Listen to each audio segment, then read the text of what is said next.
punto y seguido a la información.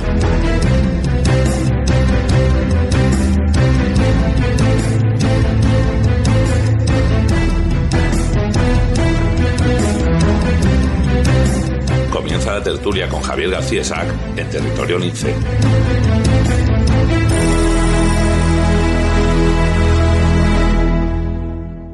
¿Hueles eso? ¿Lo hueles, muchacho? ¿Qué? ¡Napalm, hijo! Nada en el mundo huele así. ¡Vamos, vamos, vamos! ¡Qué delicia oler napalm por la mañana! Una vez durante 12 horas bombardeamos una colina y cuando todo acabó subí. ¡Qué pedazo a gasolina quemada! Aquella colina olía a victoria.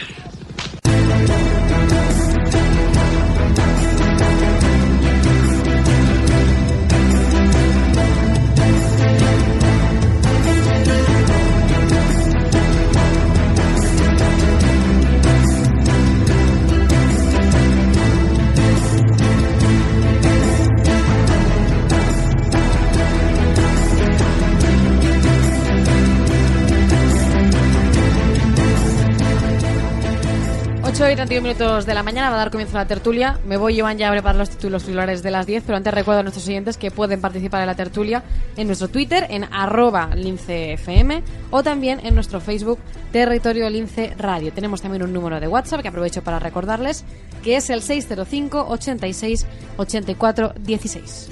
Pues muchas gracias, Rebeca Fernández. Nos vemos en un ratito. Es tiempo, como decías, para la tertulia. Para comentar la actualidad y para desmenuzar la información del día. Me acompañan en la mesa el general Monzón. Buenos días, general Monzón. Buenos días. Bienvenido. También me acompaña Vicente Montañez, que es socio director de alquilerejecutivos.com. Muy buenos días. ¿Qué tal? ¿Cómo estamos? Muy bien, magníficamente. Y Humberto Pérez Tomé, que eres escritor, editor, etcétera, etcétera, etcétera. Bienvenido, sí. Humberto. Muy buenos días a todos, ¿cómo estáis? Pues, fantástico, aunque parece que no hay muchas novedades, o algunas sí, y ya por fin se reconoce que vamos a las terceras elecciones generales en menos de un año, ¿no? Bueno, son muchos los temas que tenemos entre manos, vamos a ir intentando desmenuzarlos. Y si os parece, mientras esperamos a que llegue Ignacio Fernández Rubio, que también se sumará, podemos arrancar por unas declaraciones de Mariano Rajoy que me parecen de un optimismo tremendo, ¿no? Dice, ayer en un acto en Galicia, decía que si hay que ir a elecciones se va y que el PP ganará con muchos más votos, ¿no? No sé qué os parece este brindis al sol. Bueno, no sé, yo un poco, dice, pues casi recuerdo lo de aquel humorista que decía, bueno, pues si hay que ir se va, pero ir para nada es tontería, ¿no? Pues parece que sí, parece que tendremos que ir a unas terceras elecciones, pero la pregunta es ¿para qué? Es decir, para seguir arrancando votos uno a uno, básicamente basado en la abstención, hasta que alguno de estos cuatro señores se salga con la suya, porque es que esto es un poco el escenario que están planteando. Y a mí me parece tremendamente triste. Me parece tremendamente triste cuando estamos ya viendo cuáles empiezan a ser las primeras consecuencias de un año sin gobierno, y es que donde una economía sigue dando incrementos de PIB pues casi al doble que la Unión Europea, ya empiezan a aparecer rasgos de fatiga en la economía española, y básicamente es porque no se han tomado toda una serie de medidas. Pero es que además tenemos nuevamente la sombra de una sanción por parte de Bruselas por incumplimiento del déficit. Es que tenemos ya situaciones de ingobernabilidad, como es el caso de la Comisión Nacional del Mercado de Valores. Es que tenemos delante, y luego si da ocasión pues entraré un poco a explicar por qué, lo que puede llegar a ser un colapso de la prestación de servicios por parte de las comunidades autónomas, donde en estos momentos no está nada claro cómo se va a financiar, cuáles van a poder acceder al fondo de liquidez autonómica. Es decir, que el escenario que políticamente y obviamente estando frente a unas elecciones pues nuestros señores políticos, a lo cual están muy acostumbrados, lo pintan muy bonito, pero desde luego la situación dista mucho de esa situación bucólica y de vamos a una tercera elecciones como si no pasara nada. Es decir, la ausencia de gobierno se está resintiendo, el país se está resintiendo y esto hay que desbloquearlo de una u otra forma. General Monzón. Por supuesto, estoy completamente de acuerdo en que la ingobernabilidad o la desgobernabilidad de este país se está traduciendo en una gobernabilidad desde Bruselas a la orden, ya que aquí no podemos gobernar, dígame usted lo que hacemos o lo que tenemos que hacer. Respecto de las nuevas elecciones, lo que ha dicho Rajoy, que me perdone como tantas otras veces, no deja de ser una tontería. Porque los resultados, vamos a suponer que en vez de 137 escaños saca 142 y el Partido Socialista 83 y Albert Rivera 31 nuevamente, y que nos encontramos con lo mismo, y dada la ambigüedad de Albert Rivera, a lo mejor en algún momento se consigue una mayoría simple y un gobierno con 137 o con 142 escaños y todos los demás en la oposición gobernando desde el Parlamento. Si todo esto es una gigantesca estupidez. Y esta gigantesca estupidez no tiene solución con unas terceras elecciones. Ahora me referiré a una de las soluciones pragmáticas, pero no ideales, ni muchísimo menos. No tiene solución, y la única solución es la que yo apunté, perdonadme la pretenciosidad, en el mes de diciembre, y Felipe González hace 20 días. Que se vayan los dos. Que den el paso atrás Pedro Sánchez en su comité federal y el otro en el suyo. Y eso se arreglaría inmediatamente. Ya se habría arreglado en el mes de diciembre del año pasado. A lo que me refería de una posible solución es que igual y sorprendentemente el para mí serio presidente de Euskadi del Partido Nacionalista Vasco, Urkullu, a lo mejor es la llave de la solución de no llegar a unas terceras elecciones.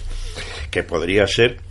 Él mismo se califica que ser nacionalista no significa ser forzosamente independentista a lo bruto, estilo catalán, y entonces realmente este hombre podría ser, como necesita gente para gobernar en Euskadi, podría aliarse o bien con el Partido Socialista o bien con el Partido Popular y prestar sus votos para que por mayoría simple se pudiera formar gobierno antes de llegar a unas elecciones. Quiero decir que yo, como español y como vasco, y que lo conozco personalmente, me atrevo a confiar en la seriedad del señor Urkullu. No en sus deseos, no en sus sentimientos, pero sí en su seriedad. Y puede que al final del juego nos encontremos con la broma que la llave de la estabilidad de España la tiene el nacionalismo vasco. Bueno, yo lo de a mí, lo que dice Rajoy, a mí no me parece un optimismo, sino me parece una simpleza que no está desde luego a la altura de una persona que quiere ser presidente de un gobierno y que lo ha sido ya, ¿no? Dejando eso ya aparte, pienso que aquí hay un escenario que está, por un lado, el mundo real, que es un poco lo que ha comentado antes Vicente. La economía se resiente, no solamente la economía, sino incluso también la falta de legislación no permite avanzar en otros muchos aspectos, incluso hasta legislación mala, como se ha hecho en algunos casos, pero es necesaria que haya también legislación, aunque sea mala. Los acuerdos internacionales, que el otro día creo que dijo Soraya que hay 63 grandes acuerdos internacionales bloqueados por falta de gobierno. Ese bloqueo de acuerdos internacionales es un bloqueo interno del país. Luego está, por otro lado, el mundo táctico.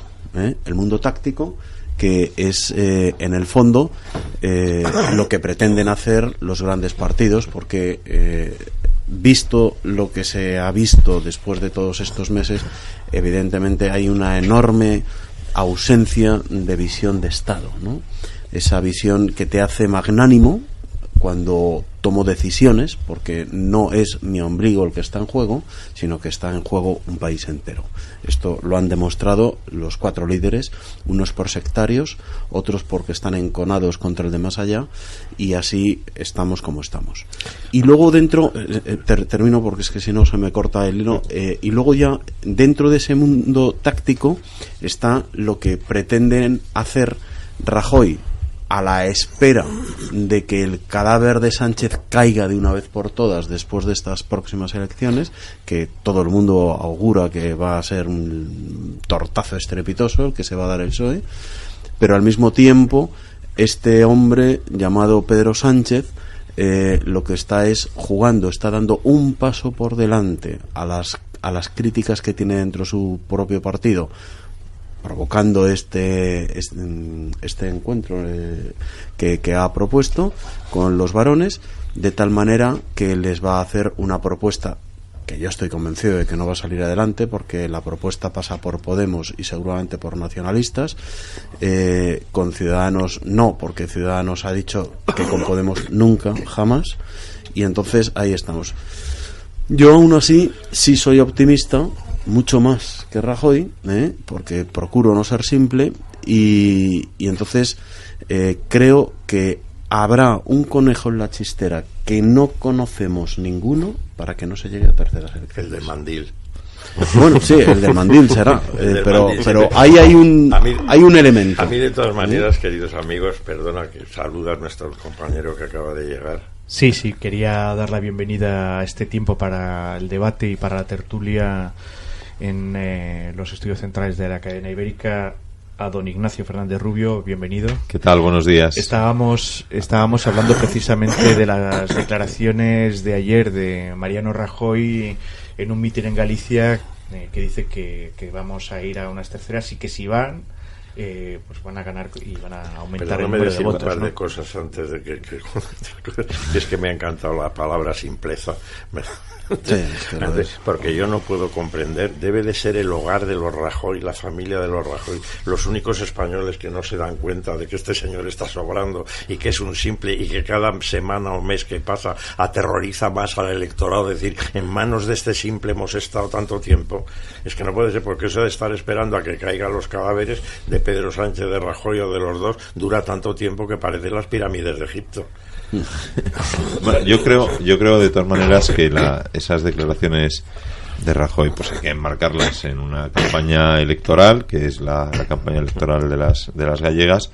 Hay que enmarcarla también en esta situación de bloqueo, ¿no?, en donde no se consigue formar gobierno, y simplemente hay que interpretarlas como un decirle al Partido Socialista: oye, si vosotros queréis que vayamos a elecciones, pues se va. O sea, yo no creo que él esté vaticinando que se va, que se va a ir a elecciones, sino es simplemente un decirle al Partido Socialista: oye, los responsables de que vayamos a las elecciones vais a ser vosotros, y vais a ser los perjudicados electoralmente como partido.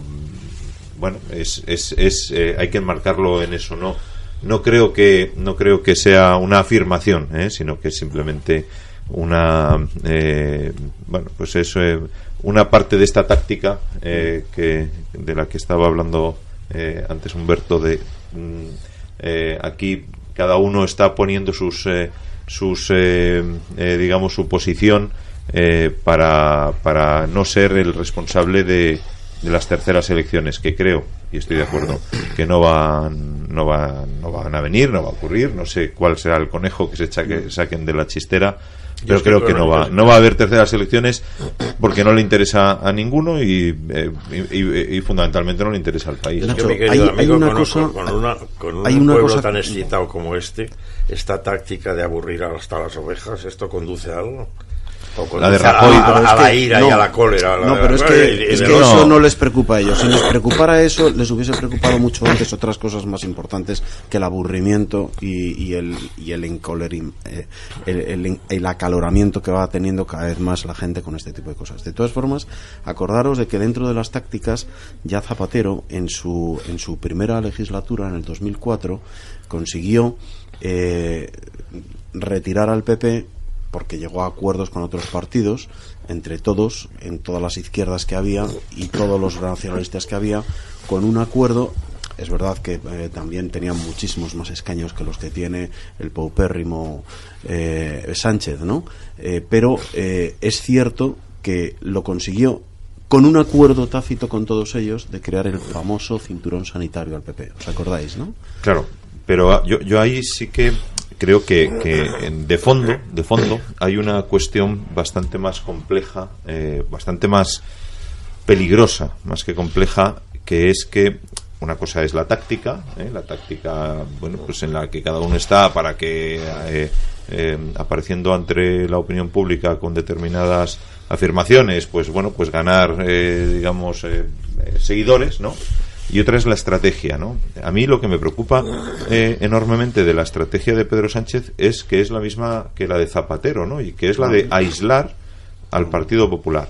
Aislar al Partido Popular como, en fin, como bueno, aislar no al Partido Popular como partido, sino aislar lo que sociológicamente significa la derecha moderada o centro derecha, sí, o en fin, como queramos llamarlo. Es aislarlo socialmente, como si fuera un apestado, y que eso permita que se pueda poner detrás de los que no están aislados tanto los independentistas como los populistas, como el Partido Socialista, sí. e intentando atraer hacia sí a Ciudadanos, sí, que yo creo que en ese aspecto Ciudadanos, pues por lo menos creo que ha sido importante, ha sido decisivo, ¿no? Para decir, oiga, mire usted, aquí no también se aísla a la gente, o sea, aquí intentamos hablar todos. Pero es que también cabe preguntarse realmente si esa especie de aislamiento, todo esto, ¿a dónde conduce? No, conduce a la radicalización, conduce a la creación de bloques, es que incluso lo que hizo Zapatero, desde un punto de vista práctico, se podía permitir el pacto del Tinel, porque entonces el nacionalismo catalán no era esta bestialidad independentista que es ahora. Bueno, probablemente ni el otro lleva camino de serlo, realmente. Y por eso he dicho yo antes de llegar un momento que al final puede que la única esperanza de la estabilidad de España sea Urkullu y el PNV. Tanto para gobernar en Euskadi como para apoyar el gobierno de España antes de las terceras elecciones. Realmente lo tiene en la mano él. Sí. Aritméticamente lo tiene él en la mano, pero es que realmente, insisto, Zapatero se lo pudo permitir de mala manera, verdaderamente, pero es que no se lo puede permitir. A mí me recuerda un chascarrillo militar que dice sobre una ordenanza del mando: será agraciable lo que pueda. Si al mando era agraciable lo que podía, pero no podía. O sea, es que Pedro Sánchez se pasa la vida amagando de que puede formar un gobierno con las fuerzas del cambio y no puede. Porque no puede aliarse con Esquerra Republicana de Cataluña. No puede. De hecho, en esta segunda legislatura, triste legislatura también, una de las cosas que ha intentado hacer ha sido lo que Rajoy intentó hacer: quedarse apartado y déjate que te pegues el tortazo, y se le está pegando él otra vez. O sea, claro, pero fijaros, es que estos pegando el tortazo. Pues no sé, parece bastante tiempo. Fijaros que estos dos grandes estrategas que aspiran a presidentes del gobierno, al final siguen utilizando estrategias frutos del pasado, y son tan sumamente torpes, y perdonadme la expresión, de que no se dan cuenta que el escenario político y la composición de las cámaras ha cambiado, y que el hacer bullying a tu enemigo político no tiene ningún sentido. No tiene ningún sentido porque tienes dos elementos, dos grandes contrapesos que te están balanceando cualquier tipo de estrategia. Con lo cual, lo único que están llegando no es ni más ni menos que a fatigar enormemente este sistema democrático, del cual yo creo que solamente vamos a sacar una experiencia positiva, y es que se está poniendo de manifiesto cuáles son los grandes agujeros que tiene este sistema. Empezamos por la ley de Ohm, que es tremendamente injusta y se está poniendo de manifiesto. Es decir, con estos planteamientos no vamos a ningún sitio. Se está poniendo de manifiesto la ley de financiación de partidos como es un enjambre de corrupción, y esto es algo que hay que acometer. Y además se está viendo cómo teníamos una legislación muy centrada en que siempre íbamos a tener un gobierno y que nunca ha contemplado una opción de esto. Y esto es básicamente lo que a mí más me preocupa como ciudadano a pie, que es que estamos ante las puertas de un bloqueo del sistema absoluto. Es decir, y nadie va a poder evitar, si no hay un acuerdo, si estos dos señores siguen empeñados en lo mismo y no hay ningún relevo, nadie va a poder evitar unas terceras y quién sabe si unas cuartas.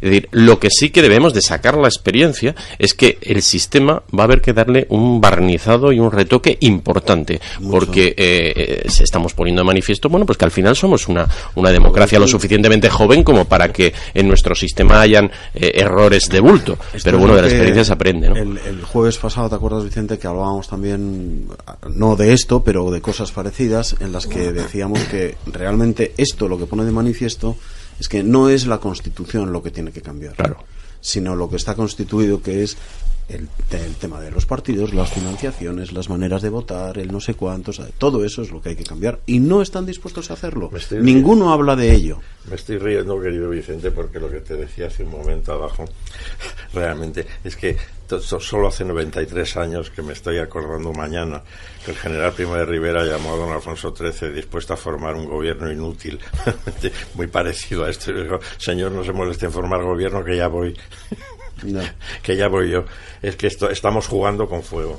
Estamos jugando con fuego, insisto, estamos jugando con la ira de los españoles. La ira y el aburrimiento. Es decir, ¿para qué estáis jugando? ¿A qué viene esto? No, España sociológicamente no pueden estar 45 millones de personas en manos de 4 tontos. Sí, pero no se sabe cuál es más tonto. Pero España es un país que está polarizado. Se han empeñado además los partidos políticos en polarizar permanentemente a España. Nunca hemos tenido un partido gobernante que haya buscado el consenso en la unión de España a través de, por ejemplo, la bandera, a través de la Constitución, a través de la justicia, el derecho. No, han utilizado todos estos elementos, que me parece que son los de cohesión, en muchísimas ocasiones como elemento arrojadizo, el uno contra el otro, lo que genera una mayor fractura todavía más en esta España bipolar, que pasamos de un extremo a otro, ¿no? Posible y desgraciadamente tuvo razón Azaña cuando dijo en plena guerra civil: esta guerra, entre otras cosas, no sirve para nada porque las causas que la han motivado no harán más que agravarse en el futuro. Sí, eso es así. Y me da la sensación de que es así. Pero eso ya venía del siglo XIX. En el plano de la violencia, sí, en el plano de los sentimientos. Pero eso ya venía del siglo XIX. Pero fíjate una cosa, es decir, yo creo que también debemos de hacer un poco de autocrítica.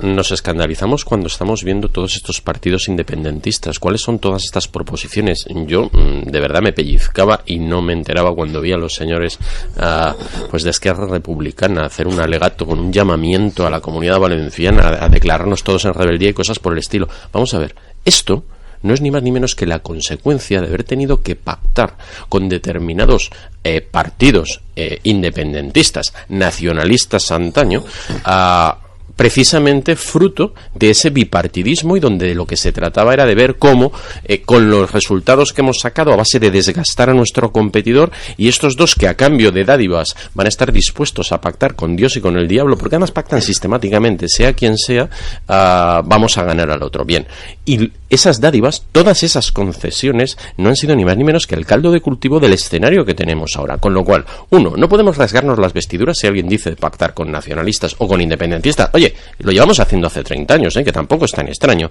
Y dos, a ver, los ciudadanos, vuelvo a decir lo mismo, no han querido que esto suceda. Por eso tienen dos partidos que no estaban presentes ni se les esperaba el nivel de votos que tienen, que no es nada, tanto en el caso de Podemos como de Ciudadanos, entre ambos dos suman una cantidad de votos importantes. Pero además es que hemos visto traslados impresionantes desde gente que era votante del Partido Popular, que desde luego no cumple para nada el perfil sociológico y el perfil teórico de un votante de Podemos, votando a Podemos durante 2 elecciones seguidas. Es decir, el problema lo tienen los dos partidos, que no se enteran que esto ha cambiado, que esto no va a seguir siendo así, porque los ciudadanos no quieren que sea así. Y el principal problema es, bueno, si no sois capaces de poneros de acuerdo para que haya un presidente, ¿de verdad vosotros vais a ser capaz de negociar algo? Porque la voluntad de los ciudadanos es: mira, no queremos partidos, queremos que os pongáis de acuerdo puntualmente para cada ley, para cada planteamiento que vais a hacer, para cada política, para cada plan estratégico. Y esto no se han enterado ni estos dos señores que están, yo creo que se van a enterar nunca. Sí, de todas maneras tienes mucha razón, Vicente, pero la verdad, insisto, es que una de las cosas que más ha cambiado es que con las nacionalistas, en particular los catalanes, de hace 30 años se podía pactar y con estos no. De ninguna manera, porque estos están amenazando y alardeando de rebelión y de proclamación de independencia unilateral, verdaderamente, cosa que no había ocurrido nunca. Bueno, eso pero la palanca de los nacionalistas siempre la amenaza. Incluso ha tenido que frenar con sus importantísimas manifestaciones Urkullu ayer.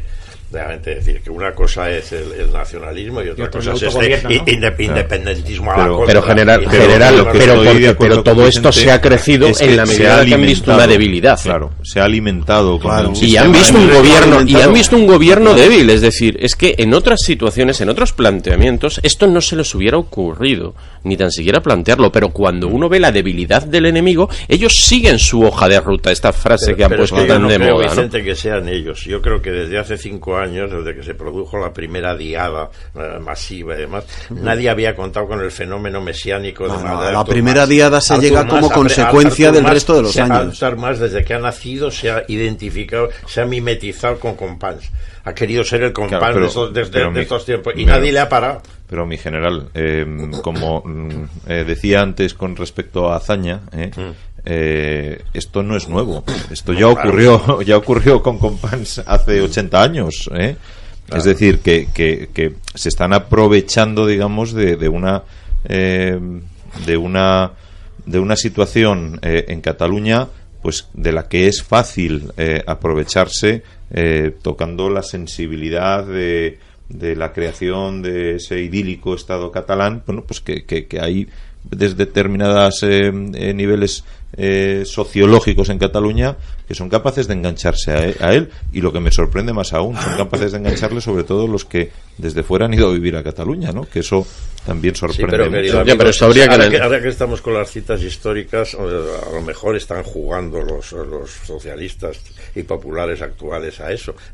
Es que es posible la burla, el mensaje burlesco de Ortega y Gasset del año 32, cuando al aprobarse el primer estatuto de Cataluña, el señor Cambó se felicitó por haber resuelto el problema de Cataluña, y Ortega pidió la palabra y dijo: el problema catalán no lo resolveremos jamás, a lo más que podemos aspirar es a conllevarlo con paciencia. ¿Es que se puede seguir conllevando con paciencia o van a terminar consiguiendo su objetivo?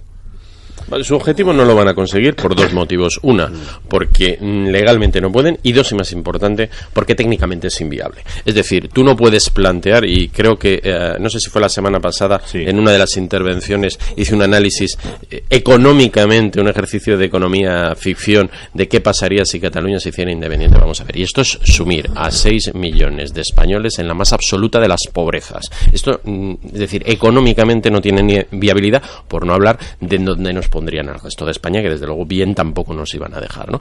Bien, con lo cual, partiendo de que eso no va a suceder, es que además lo que estamos en estos momentos, económicamente hablando, es de que el estado de las autonomías no es viable. Es decir, cuando yo veo la situación de cómo sigue creciendo la deuda, cuando uno hace un análisis de tendencias de hacia dónde va el endeudamiento español, está ni más ni menos que va a acabar posicionándonos en niveles como la economía americana, con una diferencia con que ni nuestra competitividad ni nuestra capacidad productiva tiene absolutamente nada que ver con la economía americana. Es decir, tenemos un problema de deuda impresionante. Hoy mismo se han emitido 70.000 millones de deuda soberana. Es decir, ¿sabéis lo que están haciendo? Refinanciar deuda a intereses negativos. Muy bien, esto tiene las patas muy cortas. ¿Sabéis cuán corto las tiene? Yo ya me pongo fecha, marzo del 2017, cuando el señor Mario Draghi deje de mantener esta especie de horno a presión a base de inyectar cantidades brutales de liquidez al sistema, y las cosas vuelvan por tendencia natural a donde deben de estar, y volvamos a tener realmente un valor de prima de riesgo acorde a nuestra filosofía como país, ¿de acuerdo? Y cuando eso suceda, directamente es que la deuda es inasumible. Pero mientras tanto parece ser que no nos seguimos dando cuenta, que seguimos permitiéndonos el tener el Mercedes, el apartamento en la playa, etcétera, etcétera, cuando ya hace de momento 1 año que llevamos en el paro y pinta que vamos a llevar bastante más. ¿Cuál va a ser el final de todo esto? Pues que de algún lado hay que cortar. ¿Qué vamos a cortar? Que yo ya últimamente es que me canso. ¿Vamos a renunciar a nuestras pensiones? ¿Vamos a renunciar a nuestra sanidad, a nuestra educación? ¿O realmente vamos a hacer como alguien acometería en su casa? Es decir, ¿cuáles son aquellos gastos que, hombre, a mí me gusta salir a cenar con mi mujer los sábados por la noche, pero si no puedo, pues me compré una botellita de vino y me quedaré en casa? A todos nos gusta tener un estado de las autonomías. La pregunta es, ¿nos lo podemos pagar?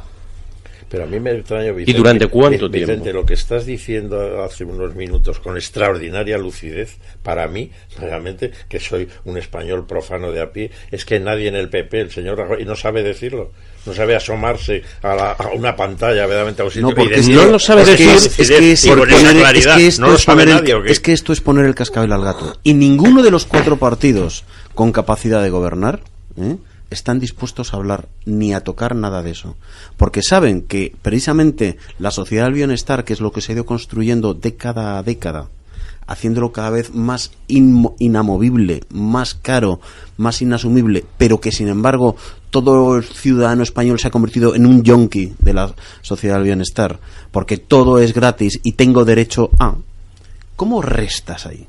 Es que el primero que diga eso, vamos, ¡boom! A ver, desaparece. Esto no es ni más ni menos. O sea, mira, tenemos un ejemplo. aunque Oye, sea verdad, pero aunque sea verdad. Es que si seguimos aguantando y metiéndonos en la estupidez de Pablo Iglesias, de estar atacando al IBEX 35 todo el día, pero qué demonios es la economía española sin el IBEX 35. Pero en general, si ya no es esto, si tenemos un ejemplo en estos momentos, que es el señor Sánchez. Es decir, el señor Sánchez tiene básicamente todos los problemas que tiene en su partido, porque los varones no están ni de casualidad por la labor de que no haya gobierno y se encuentre enfrente en un segundo año de legislatura sin liquidez para acometer los proyectos que tienen que tomar. Es decir, poderoso caballero don dinero.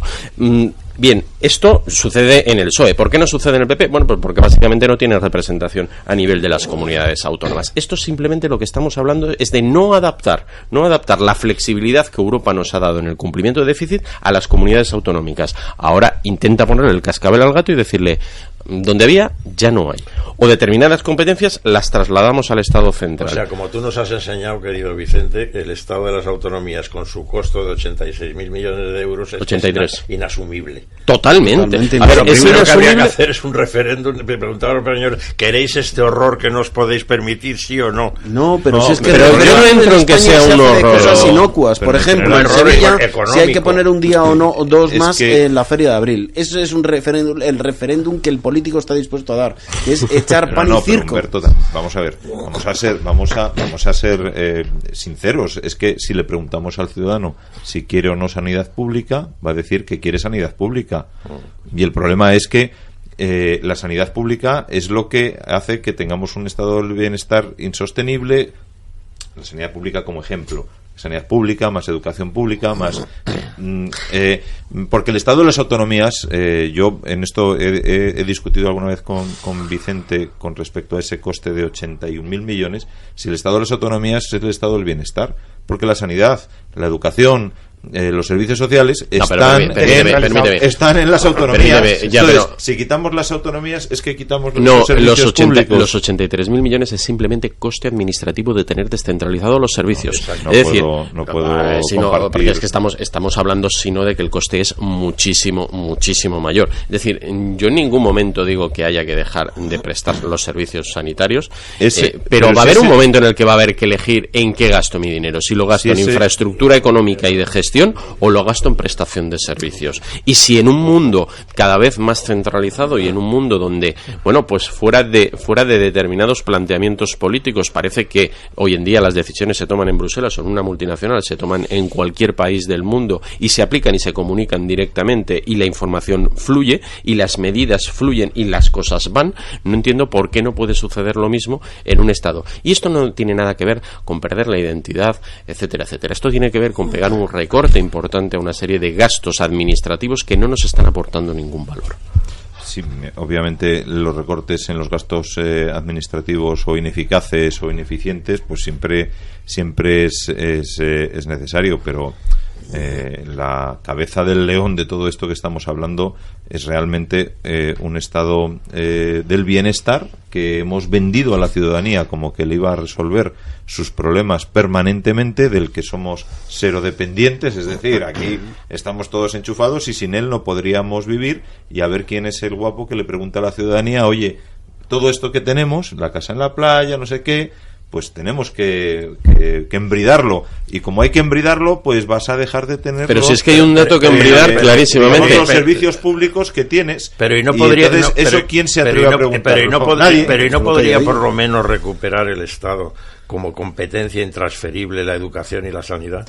Pero la educación, no podría la educación porque sería además más lo de, una lo de cuestión la sanidad pública lo estoy viviendo desde el punto de vista la sanidad pública lo estoy viviendo en mis propios huesos, y lo veréis cuando tengáis más años todos vosotros. Verdaderamente la sanidad pública le da por no cubrir dos cosas en las que caen todos los seres humanos, que es la vista y los dientes. O sea, vamos camino de una sociedad totalmente desdentada y ciega. Jamás lo cubrió. No, pero fijaros una cosa. Estaba diciendo que la educación es el arma el claro. adoctrinamiento y es claro. algo que no van a dejar. No, pues precisamente lo que deberían de dejar. Para mejorar la competitividad de un país. Por ese motivo sería lo que deberían de dejar. Fijaros hasta qué punto lo que os estoy diciendo es vital.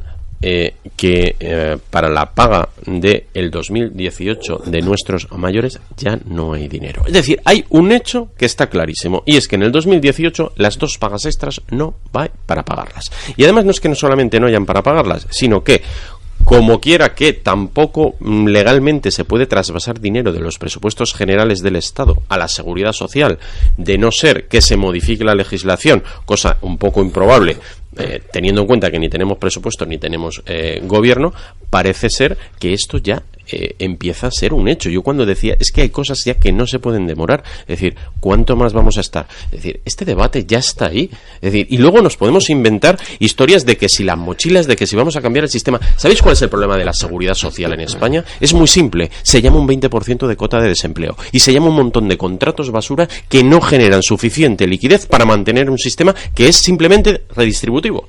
De todas maneras, déjame introducir la nota jocosa que me encanta introducir de vez en cuando: lo que desaparezca las 2 pagas, la de Navidad y la del 18 de julio, justicia de Dios y justicia histórica, porque que sigan existiendo la paga de Navidad y la paga del 18 de julio me parecen una injusticia divina y otra histórica.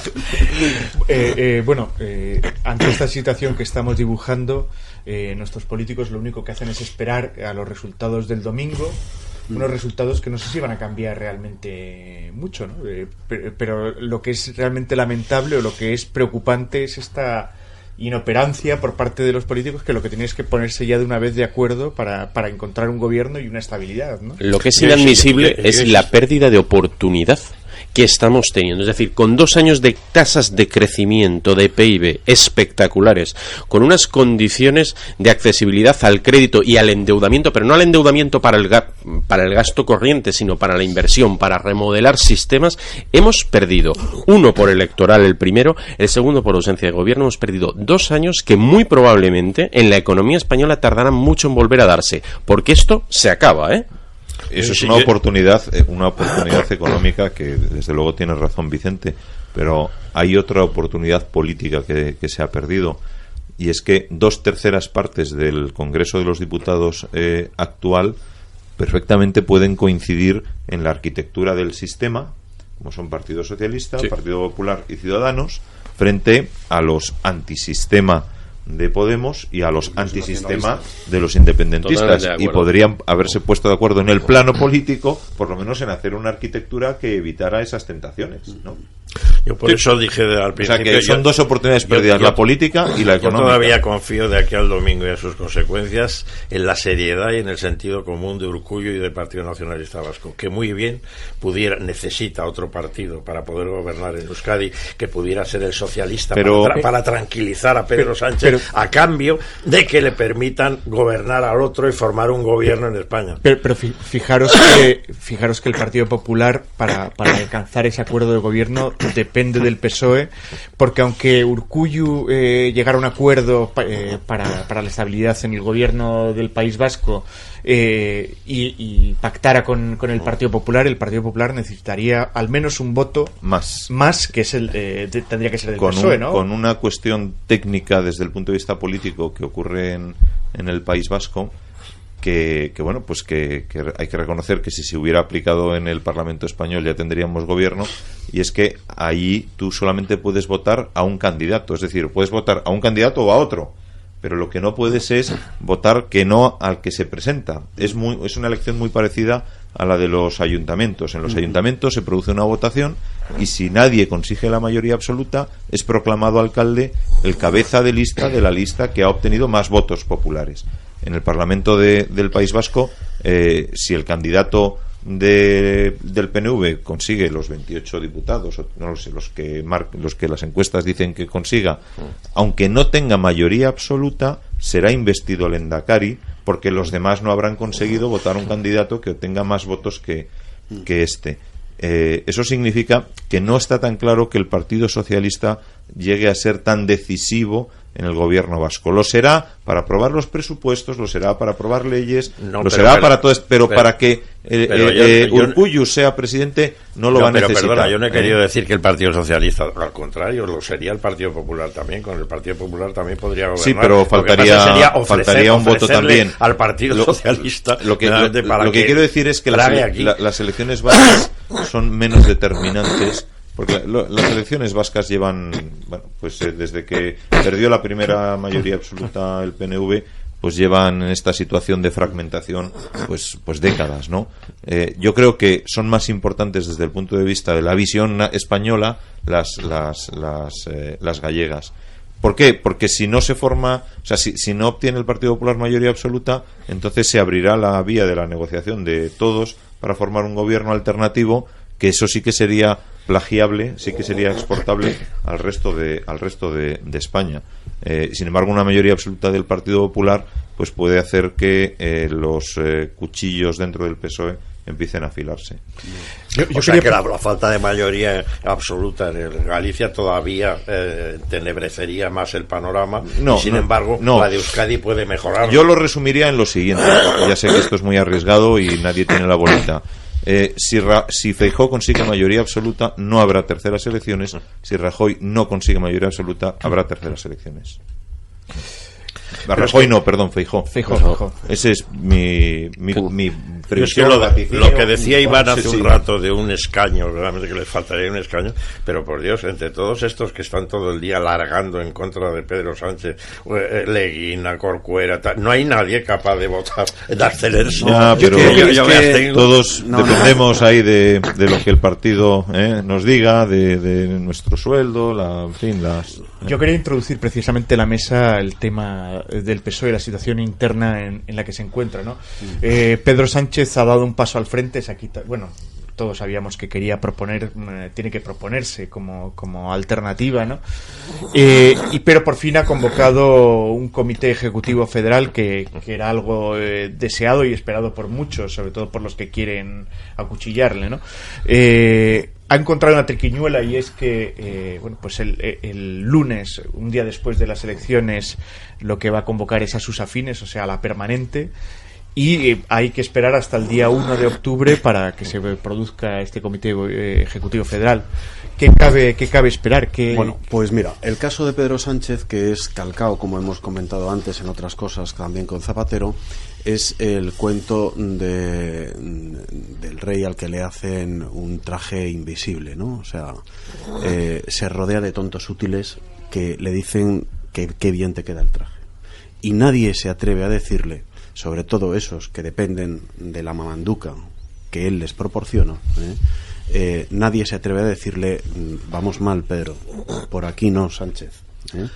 Y entonces, ¿qué ocurre? Que todos estos tontos útiles que le siguen diciendo que te queda muy bien el traje, que qué elegante vas en pelotas, tío, se reúnen con ellos, pero en el fondo estos varones que tienen una visión pues más amplia, porque tienen una visión de gobernar, aunque sean en comunidades o aunque hayan sido gobernantes de un país, a diferencia de todos estos tontos útiles que tiene alrededor, arribistas al fin y al cabo, nosotros es que ya no arribamos, tienen una visión política y una visión de Estado, que son los que le están diciendo estamos perdiendo el tiempo, no solamente por todas las cosas que hemos apuntado aquí, que no sé hasta qué punto ellos se lo toman en serio, porque para ellos no es un problema, porque ellos siguen cobrando, cosa que, por ejemplo, otra de las cosas que no se tendría que hacer es no cobrar hasta que no haya un gobierno en funciones.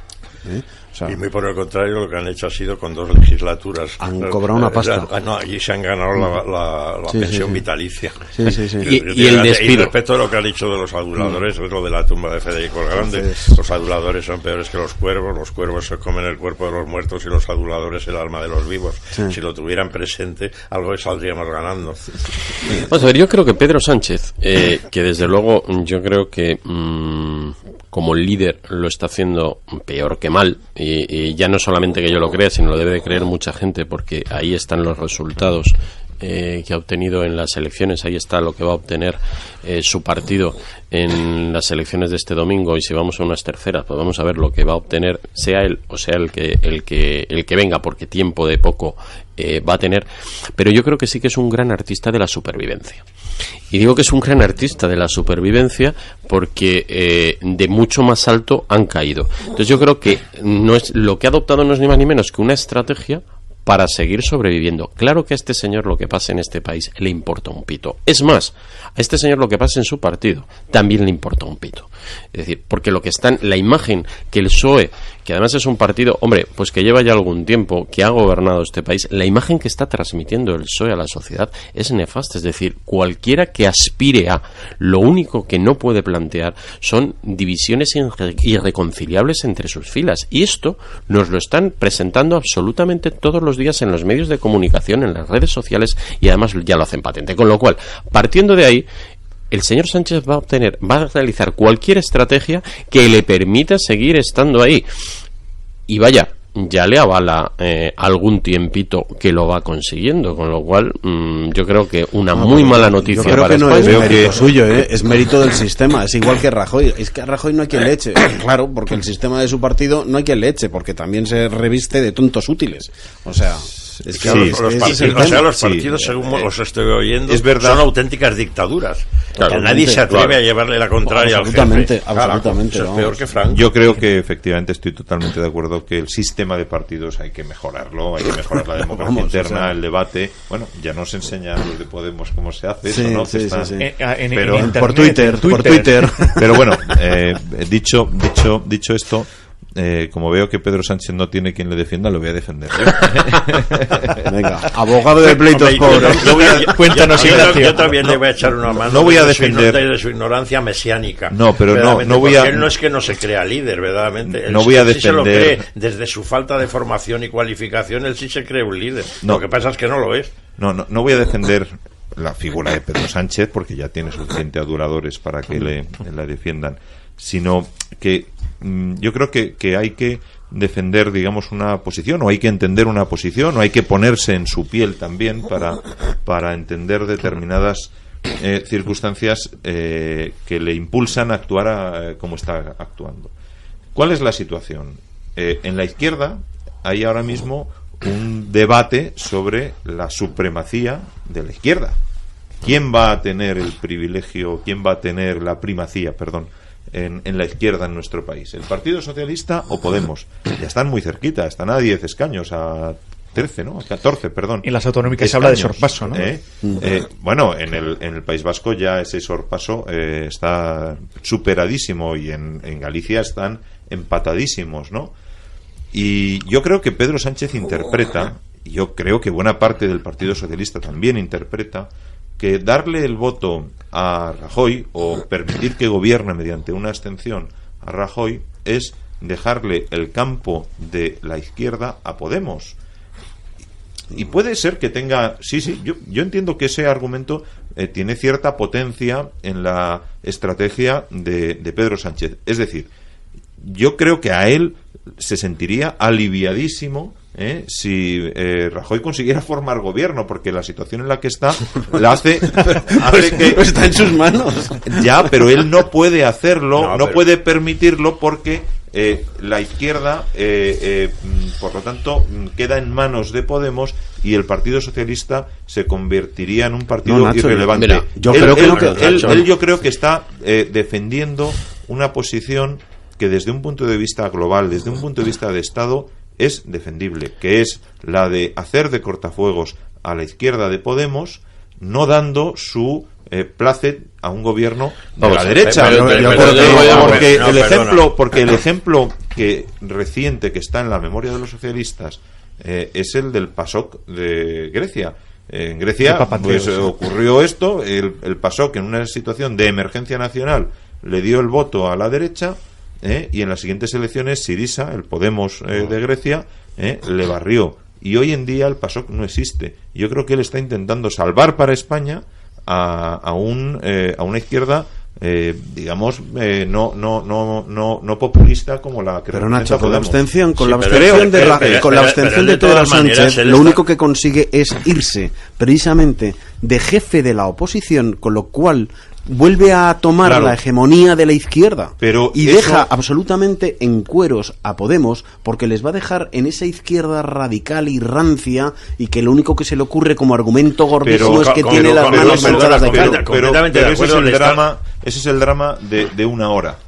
¿Qué hora es? La hora que sucedió entre las 9 de la noche y las 10 de la noche del día 26 de junio de 2016. Es decir, entre las 9 y las 10 de la noche, cuando ya sabían los resultados de las elecciones, Pedro Sánchez tenía que haber salido a los medios de comunicación estuvo a punto. y haber dicho: ha ganado el señor Rajoy, para facilitar la gobernabilidad de España, el Partido Socialista no va Nacho, a impedir si coges- un gobierno de Rajoy. si- Si sale en ese momento, ya estaba amortizado, digamos, todo el posible crecimiento Nacho, de si es que- Podemos, pero porque ya cógete- tiene es 4 que años para cógete el recuperar. discurso, No, cógete el discurso de esa misma noche. No, claro, mira, pero mira en qué términos bueno, yo habló he dicho Pedro una hora y Sánchez. a lo mejor fue una cuestión Oye, de un pero- minuto. pero- Pero pero si en vez de fíjate decir el eso, si en vez de haber dicho lo que yo creo que tuvo en su mente, y estoy de acuerdo contigo, lo que hizo fue decir no.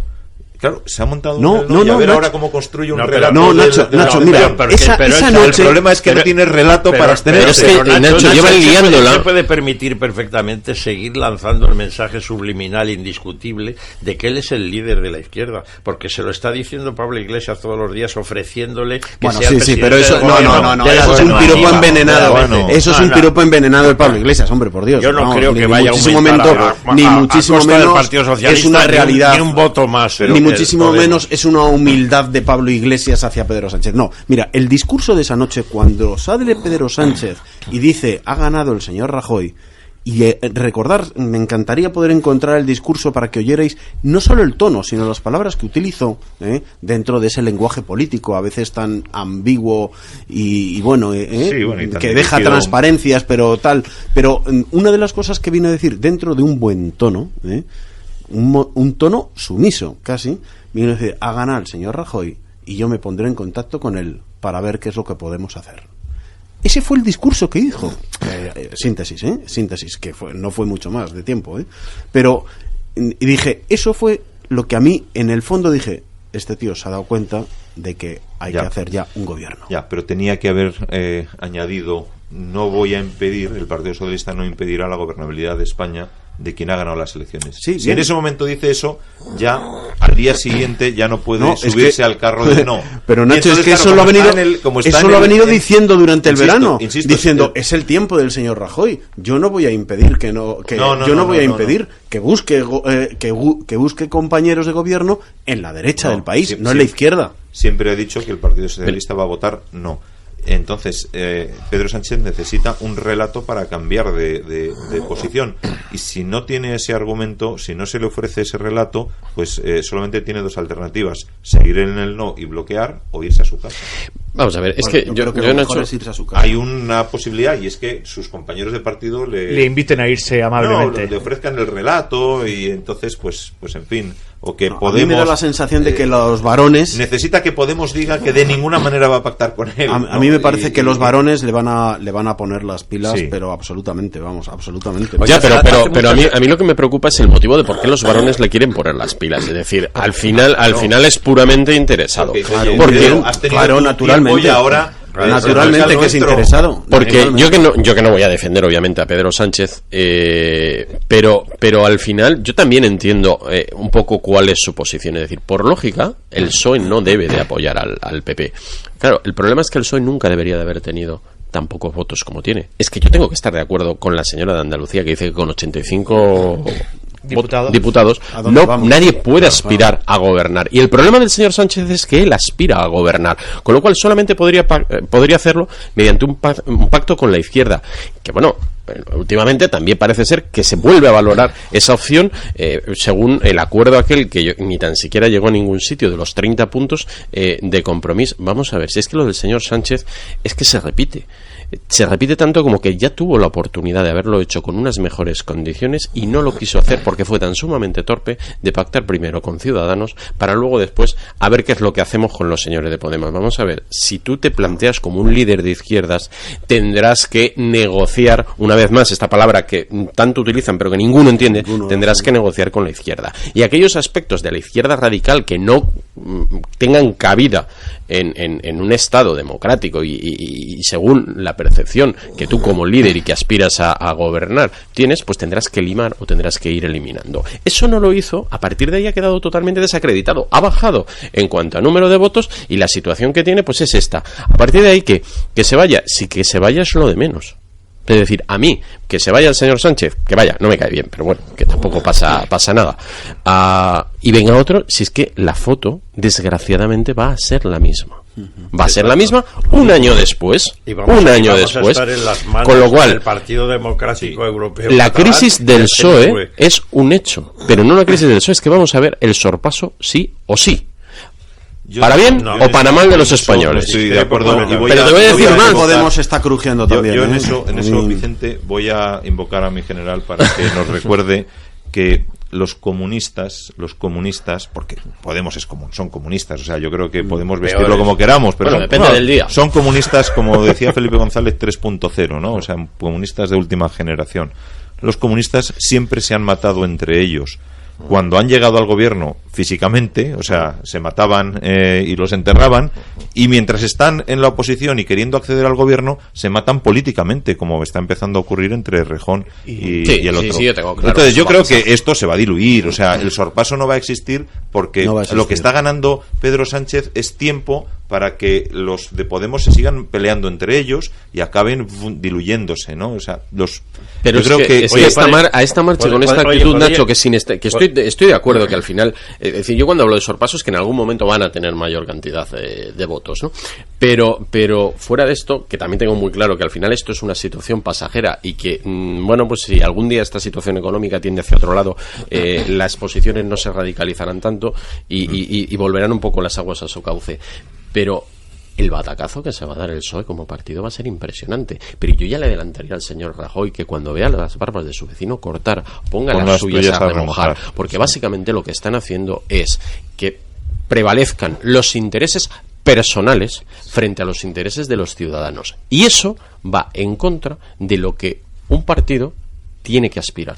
Y por tanto, estos dos partidos de esta van a salir tremendamente dañados. Perdona, Vicente, ¿y si nos estamos equivocando todos y entre ellos, entre Pedro Sánchez y Rajoy, existe la carta secreta de que de las terceras elecciones resurja y resucite el bipartidismo?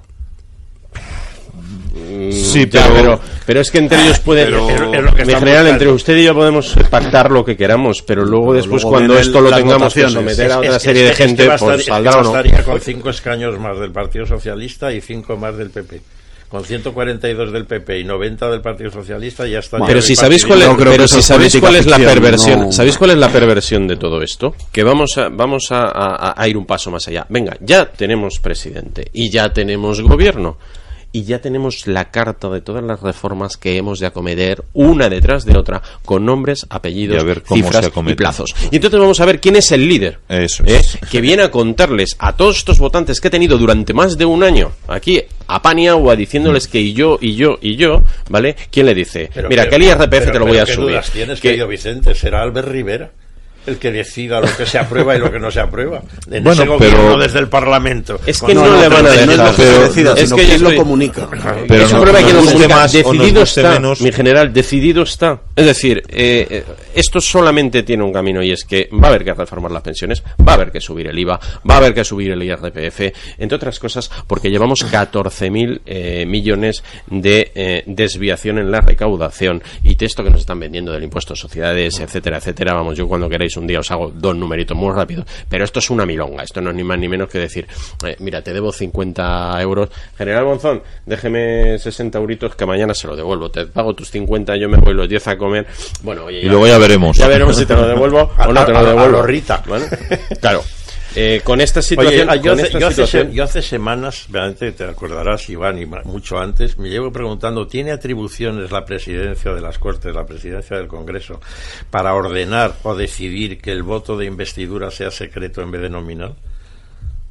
Porque es que yo estoy seguro que si fuera secreto, hace mucho tiempo ya que tendríamos gobierno y que habrían salido abstenciones en el Partido Socialista a granel. Yo supongo que eso está en la Constitución y que es así.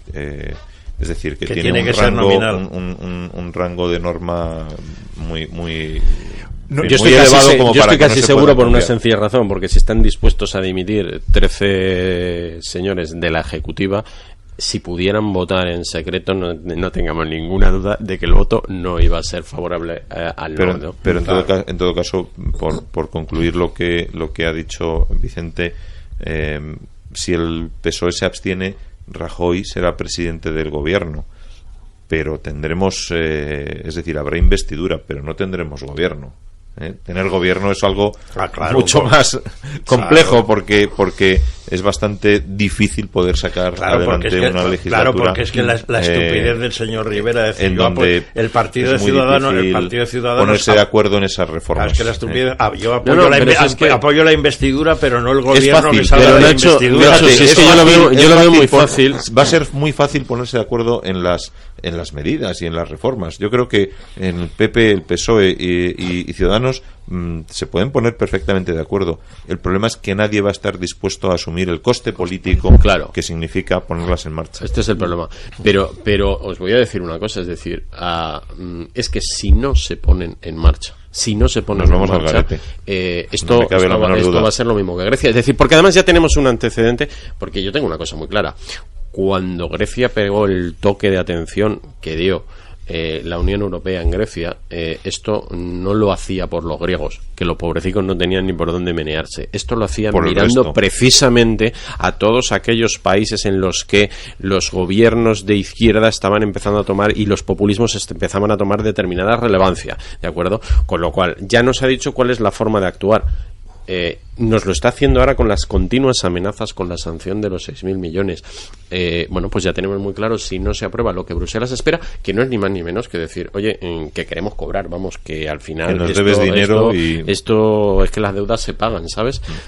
Pues si esto no es así, pues ya sabremos lo que tendremos, un bloqueo absoluto, y entonces, sea quien sea, tendrá que reconocer, como lo hizo Tsipras en su día, agachar la oreja y echar para adelante. Sí. Con lo cual, el pescado está vendido, con lo cual, ya que la situación es la que es, lo interesante de verdad para todos es que se pongan a trabajar cuanto antes, porque, hombre, por lo menos algo pueden ir arañando, ¿no? Porque dejar la situación latente lo único que va a hacer es empeorarlo. Qué felicidad, qué posibilidades ofrece la legalidad y la legitimidad democrática. Qué asco. Bueno, nuestros políticos tienen sus castañas resueltas porque viven de la pólvora del rey, ¿no? De los bolsillos de los españoles, pero nosotros en Cadena Ibérica vivimos de la publicidad. Por lo tanto, vamos a hacer una pequeña pausa para unos consejos publicitarios y volvemos enseguida para enfilar la recta final de esta interesantísima tertulia. Restaurante Cuiña. En la calle del Marqués de Pico Velasco 45, semiesquina con Arturo Soria, te ofrece cocina de lujo, mano casera y precio moderado. En horario ininterrumpido desde las 10 de la mañana y en una zona donde aparcar no es un problema. Ven a conocernos y a degustar nuestra variada carta y nuestras excelentes raciones, atendido por un magnífico equipo de profesionales y bajo la dirección de don Manuel Nieto. Haz tu reserva ahora mismo en el 91 408 2681. 91 408 2681. Restaurante Cuiña. Ya nos contarás. Gurtubay es más que una inmobiliaria. Es su solución para cualquier intermediación inmobiliaria, compra, venta, gestión y alquiler de su vivienda. Ejecutamos un completo plan de acción que le permitirá vender mejor en el menor tiempo posible. Gestionamos su oferta, defendemos sus intereses y si lo necesita, le buscamos financiación. Gurtubay Soluciones Inmobiliarias, 91 882 29 69 o info@gurtubay.online. Summer Decor. Reformas integrales, tarimas y parquets, puertas y ventanas, electricidad, fontanería y calefacción, materiales de alta gama, trabajos limpios y de gran calidad. Summer Decor. Más de 20 años de experiencia en el sector de las reformas con la mayor de las garantías. Pida su presupuesto online sin compromiso en summerdecor.com.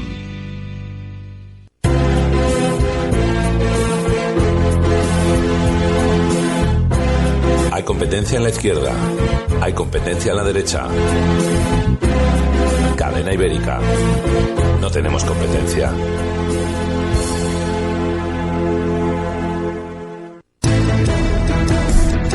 Seguimos en directo a los estudios centrales de Cadena Ibérica. Son las 9:32, una hora menos en Canarias. Seguimos en el tiempo de tertulia, como decía, la recta final para tratar los últimos temas.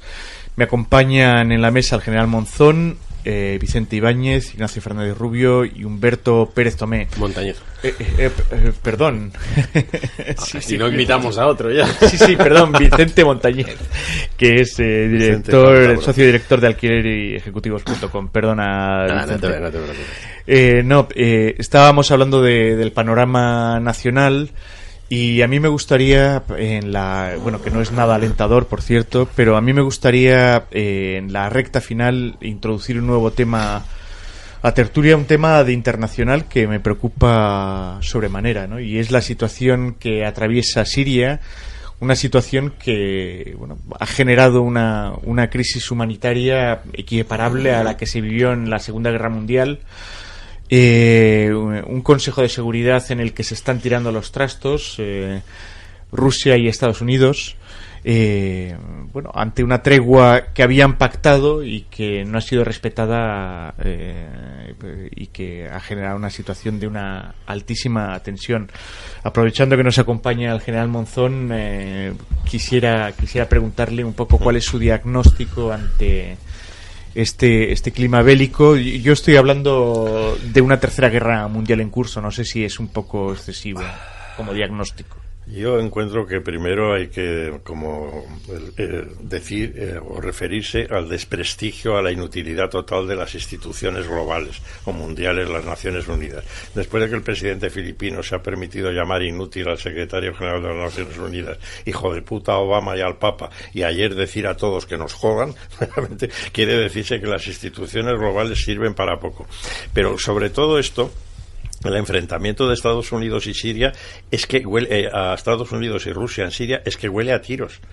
Y es que yo creo que no hay, yo por lo menos, y me considero un poco experto en el tema, yo ya no sé quién es el enemigo en Siria, porque es que están a punto los Estados Unidos y Rusia de liarse a tiros o de tener un incidente a tiros, con lo grave que sería. Ya fue muy grave que Turquía derribara un avión ruso, pero no te digo que si lo derriba los americanos o los rusos un avión americano, lo que puede ocurrir. Y eso seguimos sin saber en Siria quién es el enemigo. Todo el mundo está de acuerdo que es el Estado Islámico, pero Al-Qaeda no se sabe si lo es. Y entonces resulta que al presidente Assad le apoya a los Estados Unidos, sí o no. Es que realmente lo primero que nos deben decir claro es si Rusia y Estados Unidos apoyan algo en Siria. ¿Qué es lo que apoyan? Cada uno lo que le interesa. ¿Y por qué se han irrogado el derecho de decidir el destino de toda esa zona? Al margen de Naciones Unidas, al margen de la OTAN y al margen de todo. Que los demás no pintamos absolutamente nada. ¿Pero esto qué es?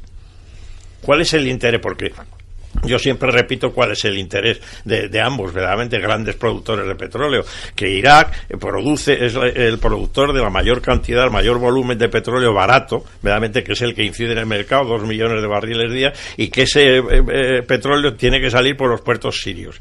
Y cuanta más inestabilidad haya en Siria, menos petróleo iraquí sale al mercado. Y ya estamos en las mismas de siempre, pero en eso podrían estar de acuerdo y decir, oye, bombardeamos un poco a los del Estado Islámico y que siga el conflicto eternamente y así no sale el petróleo. ¿Es esa la realidad? ¿O corremos el riesgo de que se enfrenten a tiros Estados Unidos y Rusia? Porque los políticos se creen que los aviones de combate, los misiles y tal, que todo eso es controlable desde una mesa, y se pueden equivocar. Se pueden equivocar, que hace un portaaviones ruso ahora otra vez delante de Siria. ¿Pero para qué? Para hacer imposible cualquier tipo de ayuda humanitaria. Eso para ellos es secundario. Lo de la ayuda humanitaria a la Casa Blanca y a Moscú y al Kremlin les importa un comino. Entonces, ¿qué están pretendiendo con lo de Siria? restablecer la Guerra Fría y decir quién es el líder mundial y quién tiene la hegemonía mundial. ¿Qué es lo que están pretendiendo? Porque es que yo no soy capaz de entenderlo. Desde luego, lo de quién es el enemigo en Siria, como no vayan con etiqueta o con un uniforme determinado, no hay quien lo averigüe.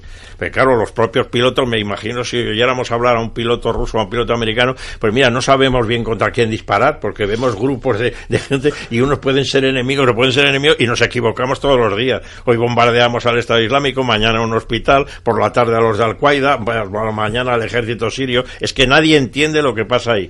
Pero ¿qué es lo que quieren? ¿Por qué no se aclaran? Estados Unidos, se reúne el señor Kerry, se reúne el otro. ¿Qué demonios es lo que pretenden? Bien, yo voy a intentar explicaros qué está pasando con lo que yo creo que al final es la clave de este conflicto, que básicamente es el petróleo.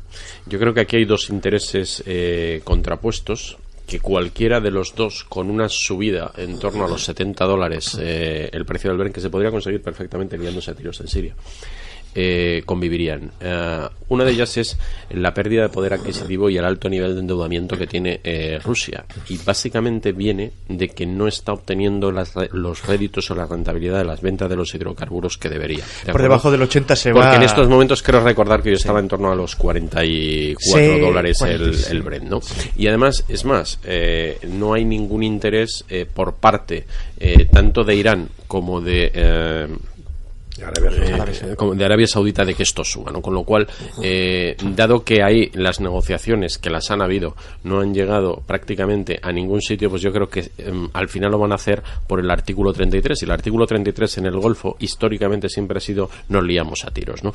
Por eso no me extraña que no sepamos quién es quién, porque realmente ni ellos tampoco lo saben. Y además, en el caso de Estados Unidos, cuando ayer la Reserva Federal presentaba la no subida de los tipos de interés, hay una gran incertidumbre que puede afectar la banca, que puede hacer que Estados Unidos entre en recesión, y sería directamente el hecho de que las compañías petroleras empezaran a devolver la gran cantidad de créditos, porque en tan solo un año han multiplicado por 2,5 su nivel de endeudamiento, de acuerdo, endeudamiento que empieza a preocupar a las autoridades monetarias americanas. Con lo cual, conscientes por un lado de que puede desestabilizar la economía americana la situación prolongada del precio del crudo, consciente Rusia de que su balanza comercial y su situación económica es totalmente insostenible con los precios del crudo, solamente hay que subir los precios del crudo. Pero dado que ni la OPEP está por la labor, ni los dos principales, se reúnen la próxima semana, me parece, ¿no?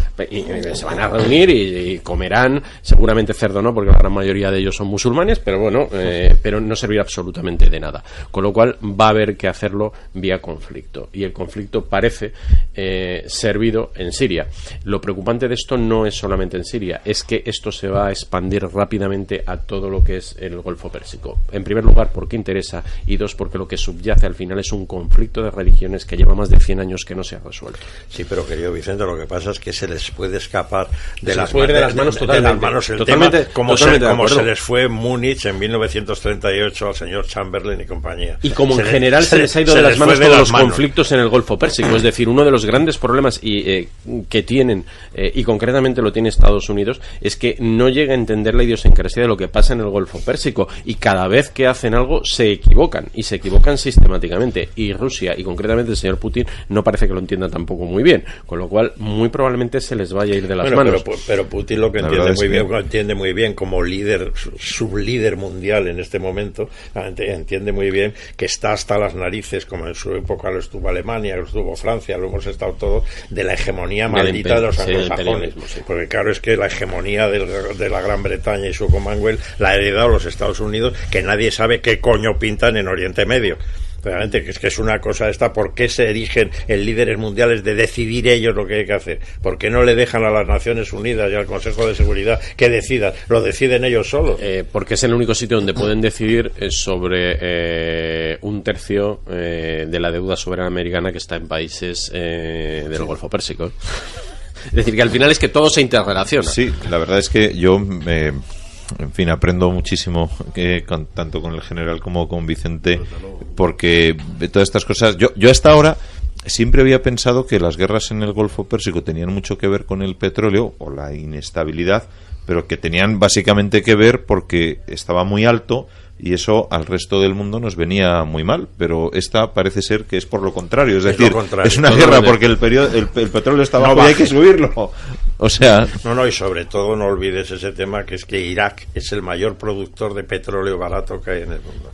Y que ese petróleo no salga al mercado, que es el de la calefacción, el de todo el uso general, pero que es fundamental. Es que hay demasiado petróleo. Pero básicamente la guerra se alimenta porque a Rusia le interesa que el petróleo esté alto, claro, porque como productor de petróleo, pero no un gran productor de petróleo, pues cuanto más alto, pues mejor para... Por debajo del 80% Rusia entra en default. Y entonces, claro, genera inestabilidad y la guerra de Siria no se resuelve porque con esa inestabilidad el petróleo tiende a subir. Eso es lo que he interpretado. Fíjate cómo es el tema, y permitirme que introduzca una anécdota de hace muchos años mía, la importancia del petróleo. Yo asistí, estando en el Estado Mayor del Sáhara, destinado a la presencia de las grandes compañías petroleras haciendo prospecciones de búsqueda de petróleo en el Sáhara.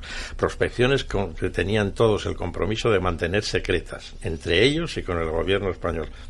Que incluso se produjo la anécdota, perdonadme la incisión, tenían una escolta de la legión, un pelotón de legionarios en cada campamento, y un día se reunieron y dijeron que preferían no tener la escolta porque se cepillaban a las secretarias y se bebían el whisky, y que preferían seguir haciendo las prospecciones ellos solos. Pero el hecho es que luego la Carmena toma nota. El resultado de esas prospecciones en el Sáhara español enorme, realmente se mantuvieron y se mantienen secretas. Quiere decirse que no solamente estamos hablando de la producción conocida, sino la de producción por conocer, porque llevamos oyendo desde los años 70 y 80 que se acababa el petróleo en el mundo. La gran mentira que se acababa el petróleo en el mundo, cuando ahora lo que estamos padeciendo es que hay demasiado.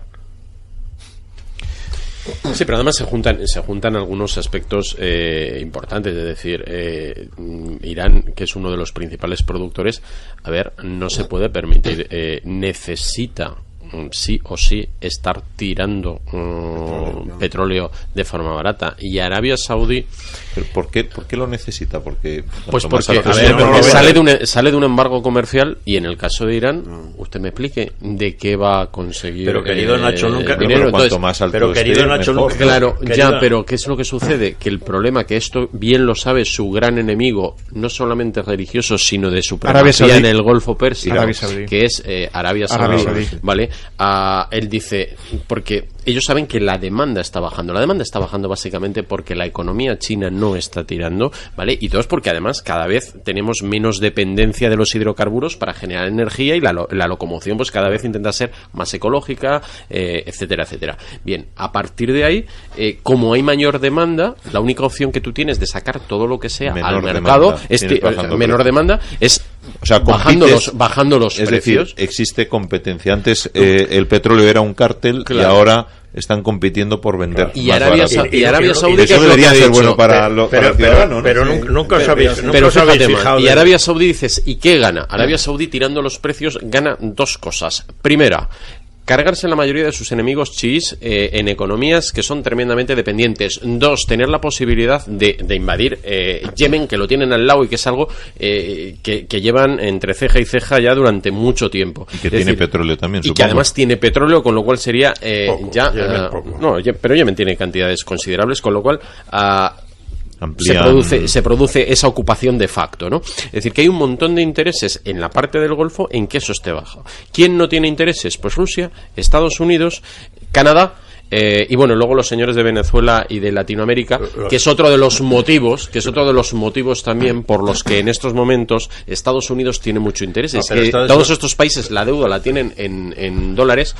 Además, el interés es subir el precio del dinero, y hombre, les van a tener que dejar que puedan ingresar pasta para que les paguen lo que les deben. Y esto solamente que suba el petróleo para poder cobrar. Pero Estados Unidos lo de Venezuela lo tiene perfectamente controlado. O sea, se lleva el petróleo de Venezuela a duro, verdaderamente, y así no gasta el suyo, se mantiene sus reservas intactas. Pero fíjate es lo que ha hecho siempre. Fíjate que pero el tema del otro es bastante más grave, porque los que hay que mantener inestables y que no hagan nada, verdaderamente, es el petróleo barato y masivo iraquí y el petróleo de mayor calidad del mundo, que es el libio. Que nos estamos ocupando mucho de Siria y no del segundo frente, que es Libia, donde se pueden liar a tiros es que en cualquier momento. Eso tenemos más cerca todavía.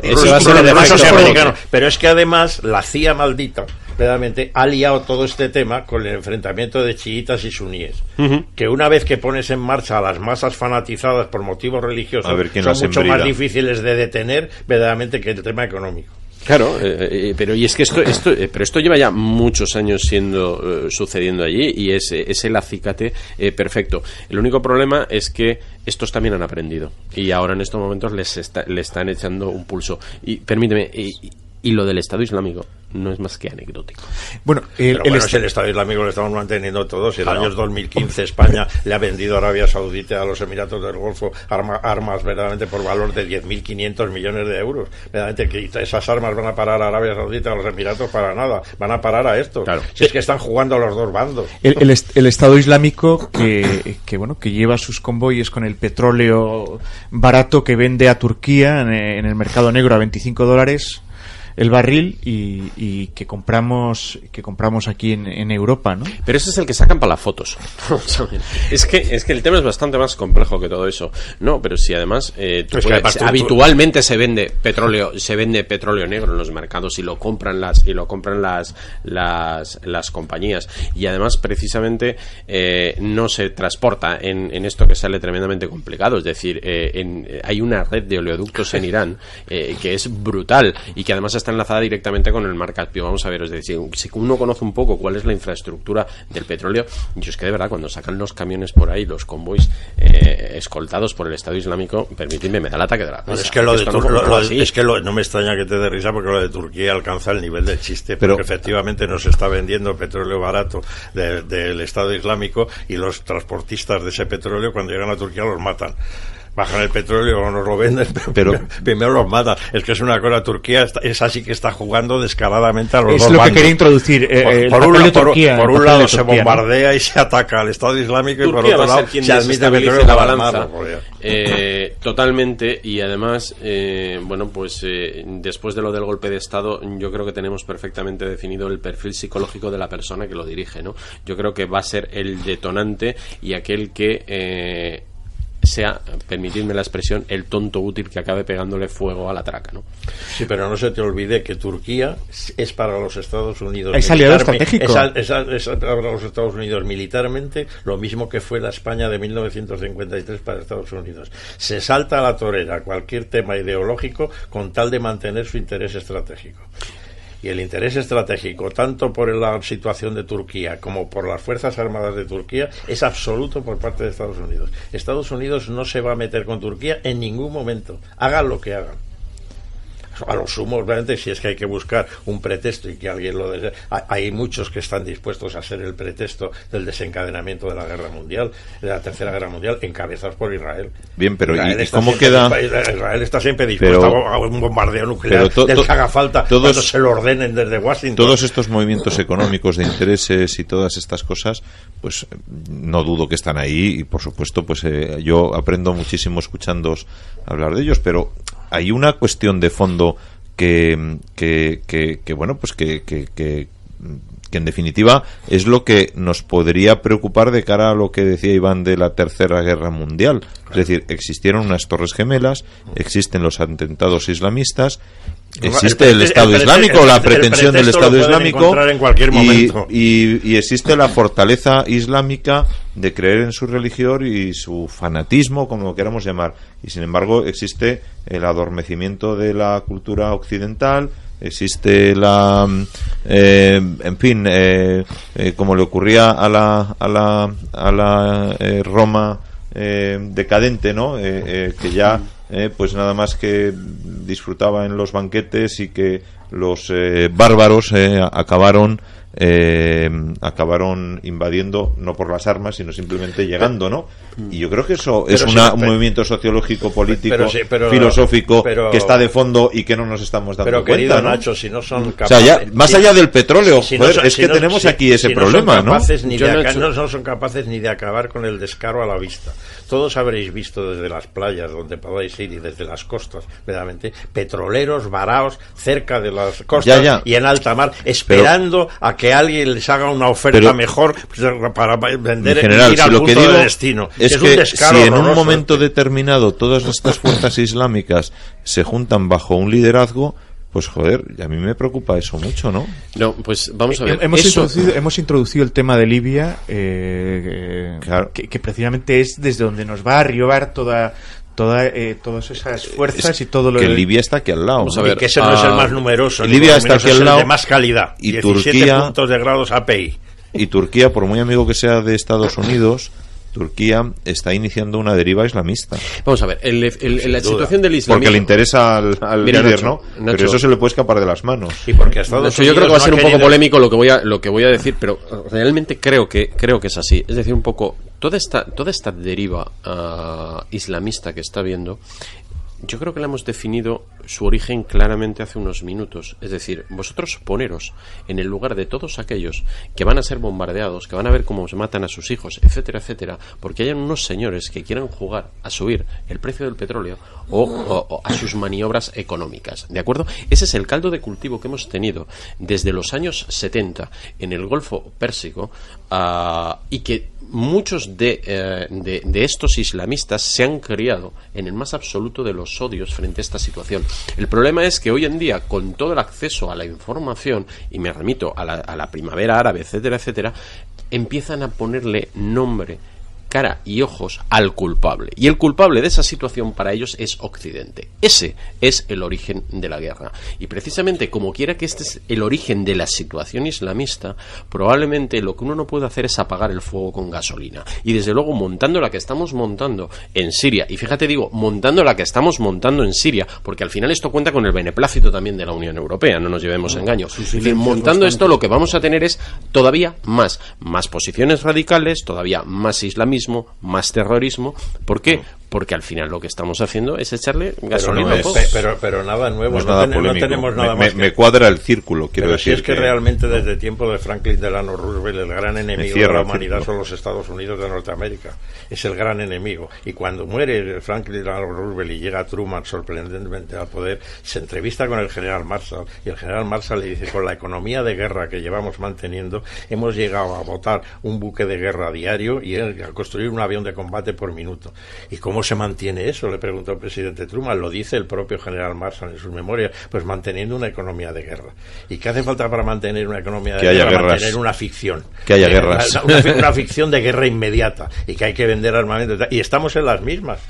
Estamos exactamente en las mismas. Buscar pretextos, tener pretextos a la mano para desencadenar la catástrofe si es preciso. Bueno, yo que de todo esto he estado escuchando todo el rato, porque no tengo ni idea, y de lo que no sé no hablo, y sin embargo aprendo un montón, gracias a vosotros. Bueno, yo he preguntado para seguir aprendiendo. Yo creo, no sé, a lo mejor soy un poco conspiracionista, ¿no? Pero a mí me parece que todo esto, además de que son cosas reales, como comentas, Vicente, porque aunque se genere una economía de guerra en una ficción, como dice el general, al final termina generando situaciones reales, claro, como está sucediendo, claro. Y explica muy bien Vicente, ¿no? Pero yo creo que en el centro de toda esta enorme burbuja que el ciudadano de a pie no tenemos ni idea por dónde va, y que incluso aun sabiéndolo, como lo sabéis vosotros, no podéis hacer nada en contra, yo creo que es muy fácil manejar a la masa en dos aspectos: uno por el miedo y otro por la sensiblería, ¿no? Es decir, por aquellas cosas que afectan al sentimiento de las personas de manera incontrolada, ¿no? O sea, tanto el dolor o el miedo al dolor, más que el dolor, el miedo al dolor es más doloroso que el propio dolor en muchas ocasiones, y lo mismo ocurre con con una pena, ¿no? O sea, cuando te colocan a un niño negro muerto de hambre, que es real, que eso existe, pero te lo están colocando de tal manera que parece que es que tú tienes la culpa, y posiblemente yo no tengo la culpa, sí, porque tienes la solución. Bueno, ya, mi solución son 10 euros, ¿no? O sea, no. Bueno, entonces a mí me parece que todo esto es un enorme movimiento global manejado por grandes potencias, en el que además de los elementos geopolíticos de la lucha por el petróleo, existe también una gran capacidad de manejar a una masa cada vez más global. Mira, mi querido Humberto, como todo ha ocurrido ya, en el mes de septiembre, el 3 de septiembre, hemos asistido al aniversario del estallido de la Segunda Guerra Mundial. El estallido de la Segunda Guerra Mundial es entre Gran Bretaña, verdaderamente, y Alemania, porque Alemania quiere la hegemonía continental, nada menos, frente a la hegemonía marítima de los países anglosajones. Ese mismo día 3 de septiembre, muy poco conocido históricamente, la guerra hasta entonces europea se convierte en mundial, porque el mismo día 3 de septiembre declara la guerra Alemania, Australia, la India y Nueva Zelanda. Nada menos, casi 2.000 millones de habitantes declara la guerra a Alemania sin motivo ni sin ton ni son. Ese mismo día, el 3 de septiembre, el Congreso de Estados Unidos proclama su neutralidad, pero al mismo tiempo aprueba la ley de vender armas a todos los países aliados, en particular a los anglosajones. Quiero decir con esto que es que todo esto ha ocurrido ya. Si es que todo, como se nos ocurra a alguno, discutir la hegemonía mundial del grupo anglosajón, que es nada menos que Gran Bretaña con los 42 países de su Commonwealth, en particular dos gigantescos como son Canadá y Australia, los Estados Unidos, Australia y Nueva Zelanda, verdaderamente se nos ocurra discutir eso, es que no lo toleran.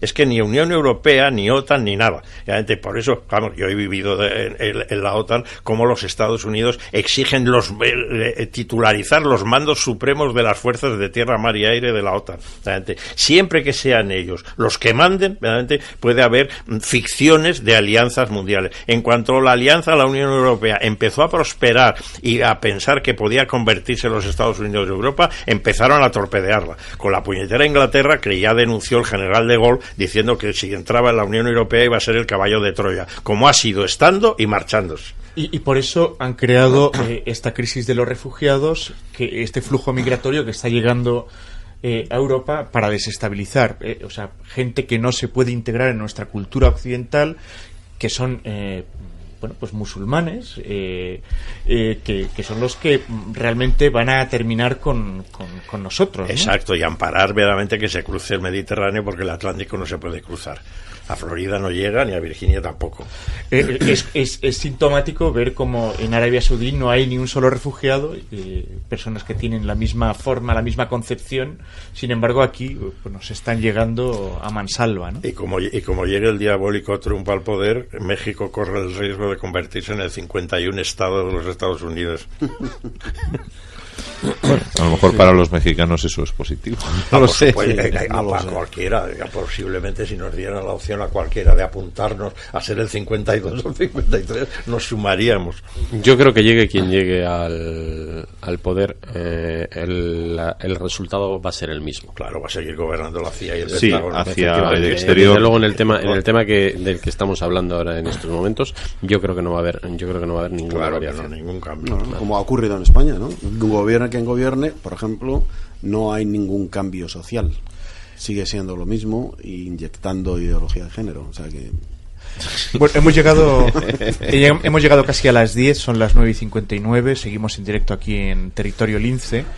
Y yo querría terminar esta mesa de debate, esta tertulia, pidiéndoos un titular de lo que hemos hablado durante esta hora larga. Hora y media, y así ir despidiéndose uno a uno, ¿no?